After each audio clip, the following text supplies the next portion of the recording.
Hello again. This section is about the future of higher education.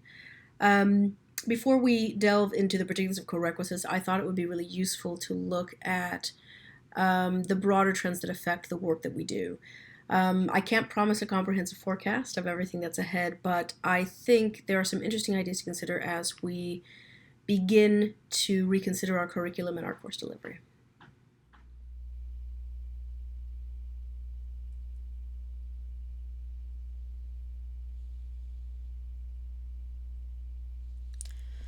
So I think understanding how our work fits into larger scale trends can really help us better contextualize our experiences in the classroom and plan for the future. So with this in mind, I want to first point to the Wiley Faculty Fellows who published a look into the future of higher education 2025, focusing on student, faculty, and institutional trends. So let's start with students. So they predict a sharpened focus on the bottom line, a consumer mindset fueled in large part by the high cost of college tuition, that will push students to demand more return on investment in the forms of convenience, personalization, and quality from their institutions. Students, according to the Wiley Report, expect now to graduate with tangible results, that is, concrete skills that will help them future proof their livelihoods and facilitate career mobility.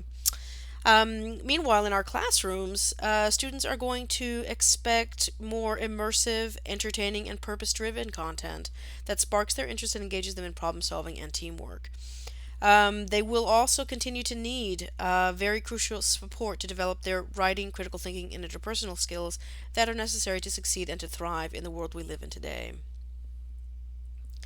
Faculty, for their part, are going to be called upon to adopt new instructional technologies, offer higher quality student feedback, often with the help of automation and AI, and adopt new teaching models, including co teaching, team teaching, multidisciplinary approaches, hybrid online formats, all of these as a means to create what they call a continuous learning environment. That is, teaching and learning no longer happening just 9 to 5.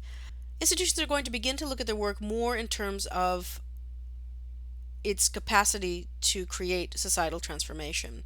They intend to offer students more competency based and self paced courses, micro certificates for quick acquisition of marketable skills, and curricula that embeds digital tools and media. All of this with an eye toward greater affordability and access for their students.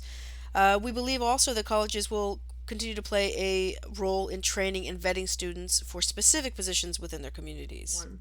Additionally, the 2018 Horizons report from EDUCAUSE outlined four other interesting trends that I think are worth considering because we see them cropping up on campuses nationwide. The first is a rethinking of the learning space itself. So, our learning environments, our classrooms, increasingly are looking like workplaces. So, sort of open plan with movable furniture, smart boards, things like this that increase collaboration among students. The second is data driven decision making, which has been happening at an institutional level for quite some time, but is increasingly happening among individual instructors who are looking at the data from their courses and trying to picture, where are students not understanding concepts, where are they starting to have absences, where are they starting to fail particular assignments, and what can we do then to increase the engagement, retention, and persistence of students within our courses. Open educational resources and OER is another that is obviously increasing affordability for students, but it's also this wonderful opportunity for instructors to customize their courses, customize their text materials.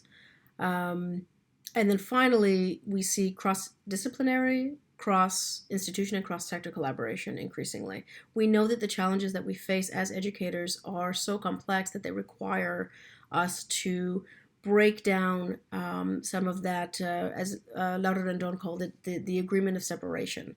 That our disciplines are entirely separate, that our colleges are entirely separate, that we are working independently when really we need to be working interdependently because um, that's what's best for our students and that's what's best for us. I think that's what really gives greater meaning to the work that we do. So the Horizons report, in addition to pointing out trends, also points out the challenges that we will have to face moving forward. And the first of these they call solvable. As you can imagine, these are challenges that we know how to solve. We haven't done it entirely, but we do know how to do it. And these include creating authentic learning experiences for our students and improving digital literacy within those spaces. Difficult challenges are those that we can identify, but we don't know how to solve them entirely at this point. And the first really is adapting organizations to the future of work. So, does the 120 credit degree plan still make sense for the future of work? And if not, what might an alternative look like? We also know that even as technology is increasingly a part of every classroom, there are millions of so called digital natives who are left behind in this process. For example, trying to access complex programs and software with little more than a smartphone. Often, that smartphone is ill equipped for the task at hand, and we all recognize this as teachers. The third type of challenge is what they call a wicked challenge. We know what it is, but we're not even sure where to begin to address it. So, for example, we know that employers, on the one hand, are demanding a well educated workforce, and with that increased educational attainment. Meanwhile, institutions are facing budget cuts, underfunding, and decreasing enrollment. So graduating those students is really, really difficult.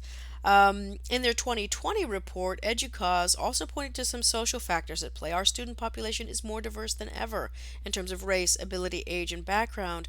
So we have to focus more on creating equitable classrooms and institutions that really meet the need of every student who walks through the door. So Jack Ma was the co-founder of Alibaba. He's also, I guess, most famous for being the wealthiest man in China.